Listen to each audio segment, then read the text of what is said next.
Evernote, Notion, Taskade, three top note-taking apps, but which one is truly right for you?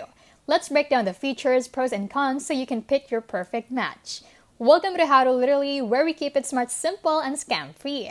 Here's a quick comparison of Evernote, Notion, and Taskade to help you organize better. Evernote is a classic. It's great for fast note capture, clipping web pages, and searching through tons of saved content. Its strength lies in simple, reliable organization with notebooks and tags, but the interface feels a bit dated. The free tier is limited and some features require a pricey subscription. Notion is the all-in-one workspace superstar. It lets you build notes, databases, project trackers, and wikis with incredible flexibility. The learning curve can be steep, but once you get it, you can customize everything to fit your workflow perfectly. It's ideal if you want one app for notes plus project management. Taskade focuses on collaborative notes and task management.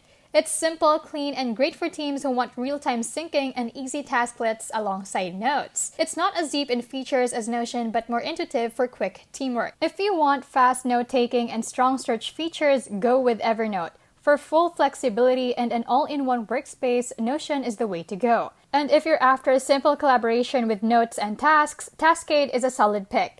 I mainly use Notion for its custom setup options, but still keep Evernote around for quick saves and web clipping. This is How to Literally, and see you in the next one.